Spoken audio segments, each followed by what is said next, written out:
I'm heading out today, so please take care of the house. Here's the key. I was sick of my mother-in-law Megan's habit of dumping household chores on me like this.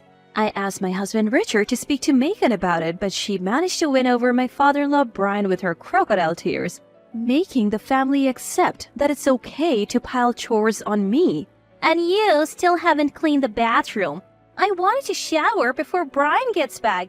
Hey, I'm tired. Give me a massage. She started treating me like a housekeeper. While massaging Megan, I realized something. That's when I started planning to kick her out. I'm Christina, 24 years old. I've been a housewife since marrying Richard 2 years ago. I always dreamed of this lifestyle and was quite happy with it. Richard, whom I met in a college club, was surprisingly mature and cool for his age. He was initially quiet but turned out to be just shy. After a few group hangouts, he started talking to me. We found a lot in common, from hobbies to food preferences, and quickly became friends. Before long, we were hanging out alone more often than with our friends. He promised to me on my birthday in our junior year of college. We were dining in a somewhat fancy restaurant when I mentioned, "I'm 21 now, I should start thinking about a job." Richard's proposal was, "Well, why don't you work for me?" Knowing my dream was to be a housewife, Richard promised to work hard so that my dream would come true. We got engaged in college, but living together would wait until after graduation. That was the condition set by my parents. We used our savings from part-time jobs along with money our parents had set aside for our wedding. We decided not to rely on our parents for our new life, so we rented a small apartment we could afford on Richard's starting salary. The apartment was small and a bit far from the station, but married life was fun. Preparing breakfast and sandwiches for Richard, welcoming him home, having dinner, and sleeping together in our small bed were all enjoyable. Still, at that time, I wished for a slightly better life. Looking back, maybe we were happier living just the two of us. Everything fell apart 6 months ago. Richard's parents lived in New Orleans due to his father Brian's job, while Richard, my parents, and I lived in Boston. Brian got transferred back to Boston and they suggested buying a two-family home. Thinking, parents-in-law were in their 50s, healthy, and had no chronic illnesses. I accepted the offer thinking it wouldn't affect our lifestyle much. Living in a two-family home will be much better than directly sharing a space, I thought, and welcomed the idea. Brian had a well-paying job, so money wasn't an issue. Brian took care of most of the mortgage payments. For Richard, it was just like paying the rent we had always paid. So we were delighted to move into a bigger detached house without changing our budget. We hadn't spent much time with Richard's parents, who always lived in New Orleans. We only met them at family gatherings or weddings. Despite this, we had high hopes, thinking, they're Richard's parents, they must be good people. Little did we know about Megan's challenging personality. We renovated a pre-owned duplex and were able to move in about 3 months after the in-laws suggested it. We moved in mid-December. Due to the layout, the more spacious first floor went to the in-laws. We took the slightly smaller second floor with a balcony. The entrances were separate. Next to the in-laws' entrance was a staircase that led to our own entrance. The in-laws were planning to move in April of the following year. They wanted to bring some of their furniture and clothes during the holiday season before the new year. So we suggested celebrating New Year together. Brian said he was free starting the 28th, so even if they arrived on the 30th, we would have 2 days to settle in. We thought everything would be set by the night of the 31st if all 4 of us worked together, but only the stuff arrived on the 29th. The in-laws didn't show up until the evening of the 31st. Brian apologized, explaining that Megan had refused to come until the last minute. Megan saw the unopened boxes and said, "Oh, you left them like that?" We had considered unpacking but decided against it after discussing with Richard. When Richard explained, Megan lazily twirled her hair and said, "You could have unpacked." The unpackaging didn't finish that day. We had planned to dine in the spacious living room on the first floor but had to settle for our second floor home.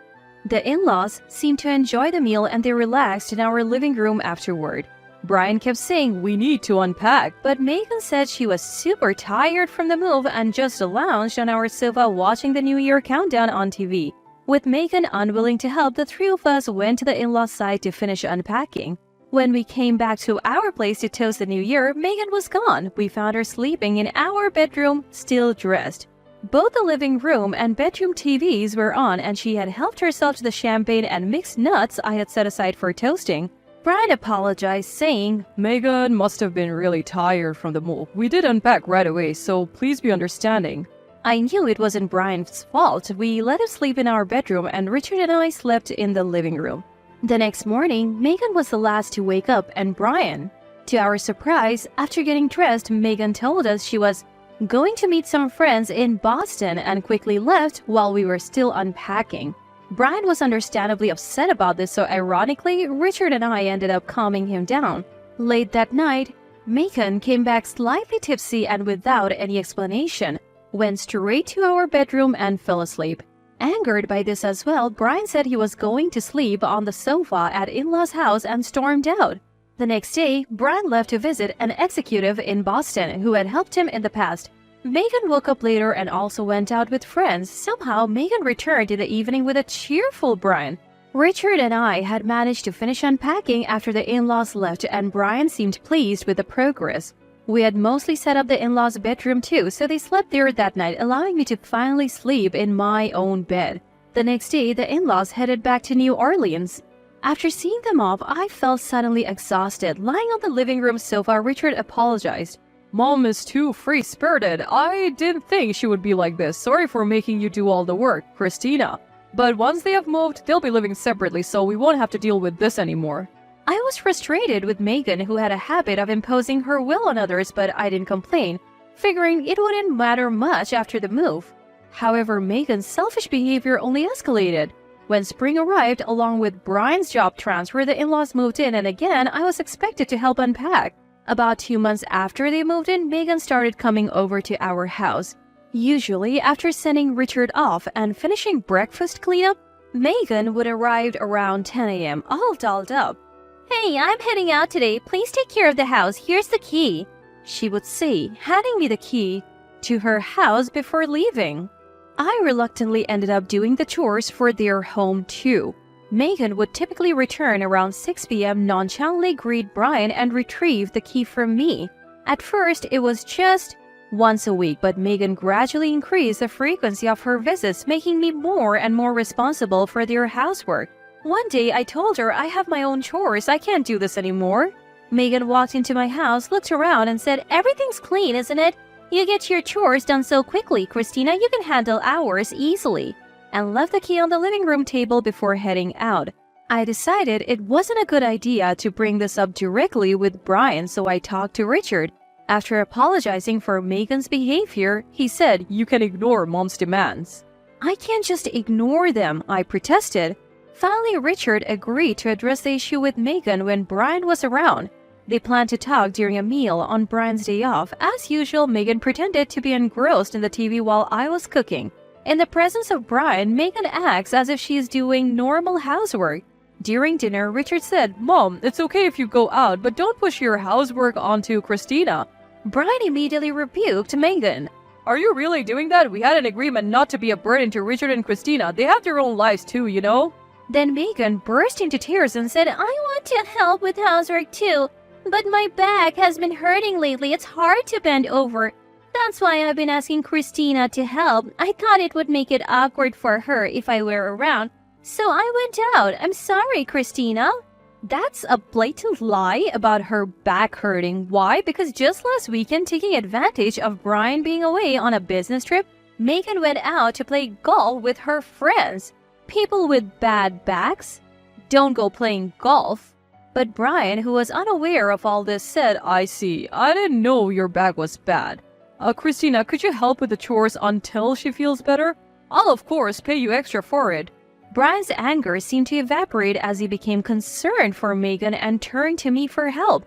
Richard seemed to understand as well, saying, So that's why." Once we were alone, back at our house next door, I told him Megan's back pain was a lie. "But Dad said he's giving us money and you have always managed, so why not? We can be a bit laid back about our own stuff. I'll even tell Dad to make sure you get paid well, so you can buy whatever you want. Just give me a little more allowance in return," he said with a smile. Something we realized after parents-in-law moved here is that the father-son duo, Brian and Richard, are too kind-hearted. They have basic common sense and show anger when it's violated, but their kindness means they easily forgive Megan's filmsy excuses. Megan knew this, so she told convincing lies to get Brian and Richard on her side. Once Brian started giving her an allowance for housework, she began to neglect her chores even more.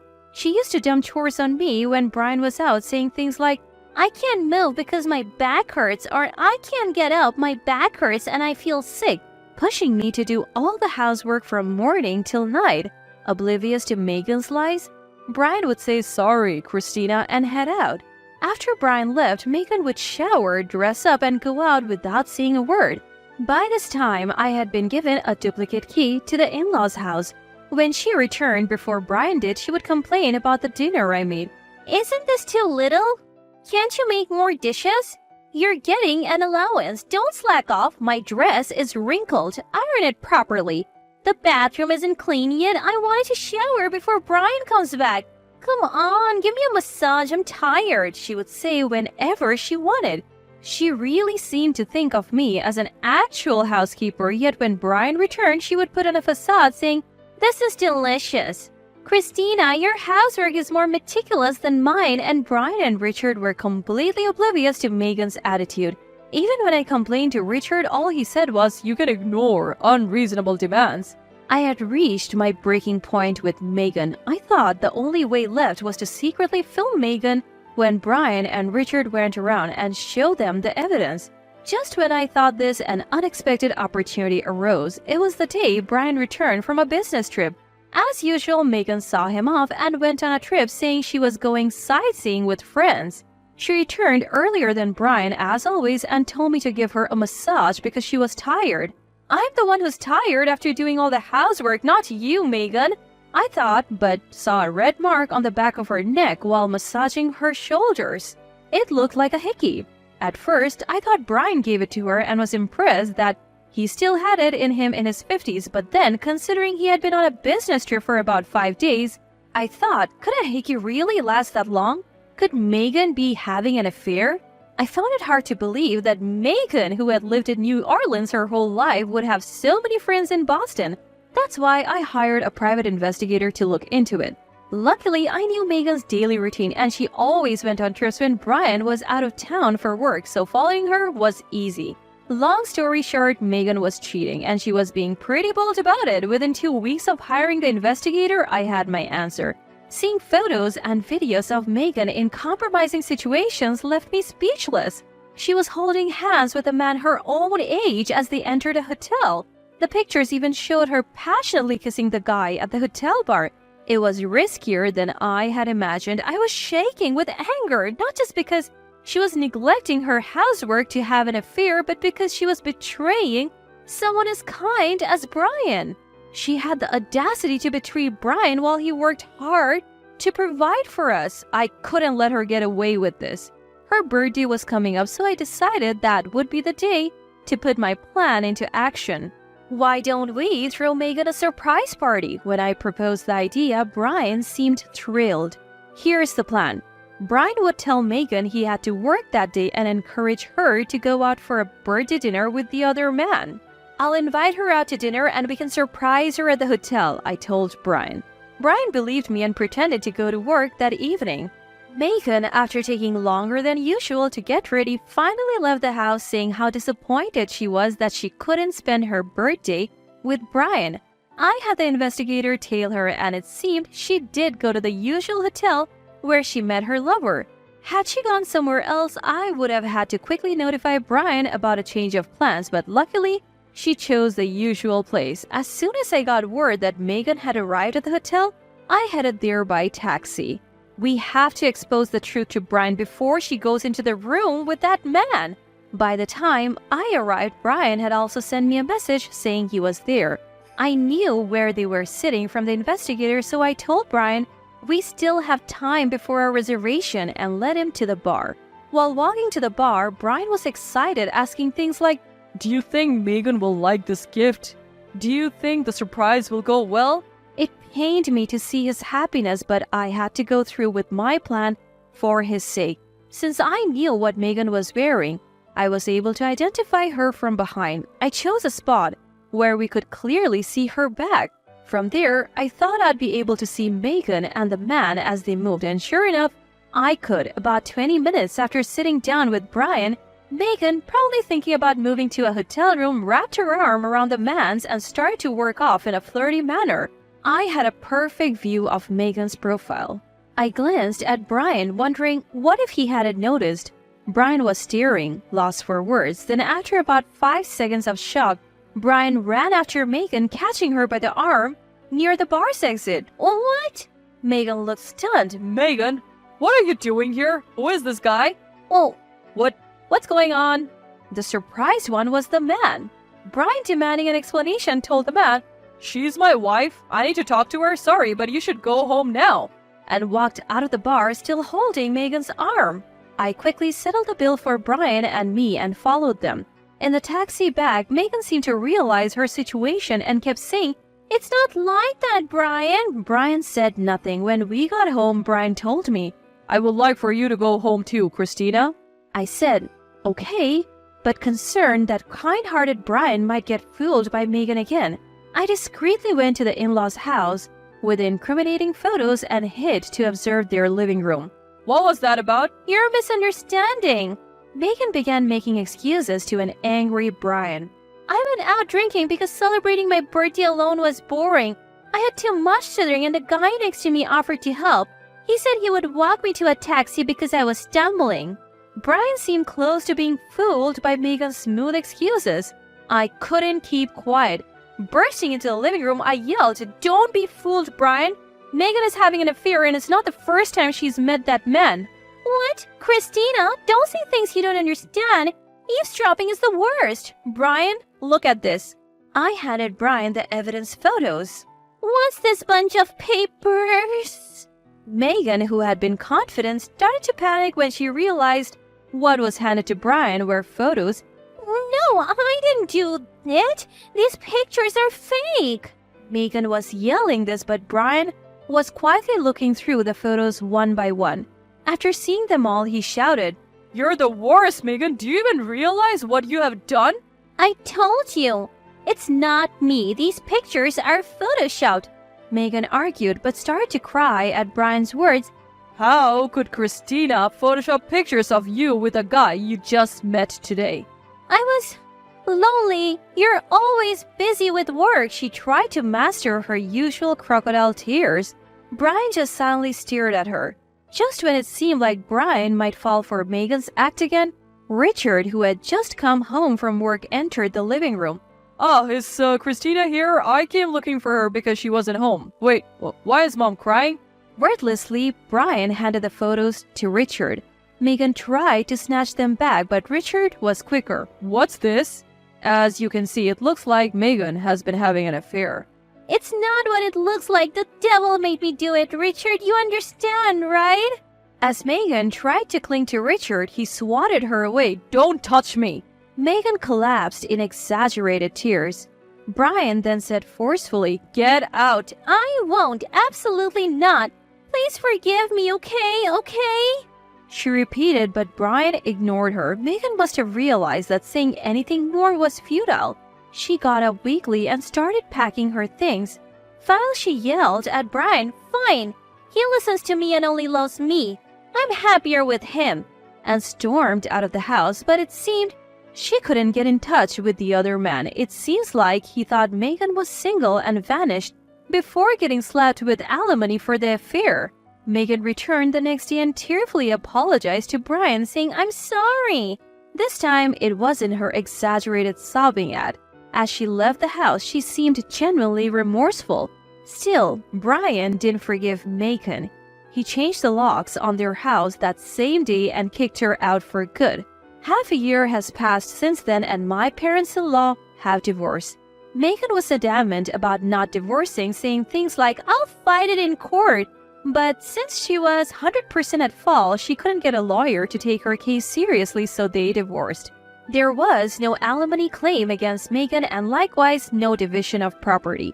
Since I was the one who initiated their divorce indirectly, I apologized to Brian for it. He thanked me, saying, "I'm glad you told me. I didn't know she was that kind of woman. Thanks to you, Christina, I found out." When he found out I had used a private investigator, he asked, "Do you know who the guy is?" I did. So when I told him, Brian said he met the guy. A graduate student who thought Megan was a single 40-year-old. He profusely apologized, saying he has no idea she was married. Brian chose not to demand alimony from the guy as long as he never met with Megan again. The man agreed, saying, "I had no intention of meeting her again, even if she became single." Megan, who had been living off Brian's credit card, was struggling to make ends meet after being thrown out without any division of property. She regularly showed up near our place asking Brian and Richard for forgiveness and even for money. I have also been approached a few times with Megan asking me to help them reconcile. Brian, now fed up with Megan, sold the house that was under mortgage and bought a new one elsewhere. Both Brian and Richard considered moving out but decided against it, as I had no issue with kind-hearted Brian, and it would be hard for him to live alone. Since moving to the new place, Megan hasn't bothered us and we're living happily.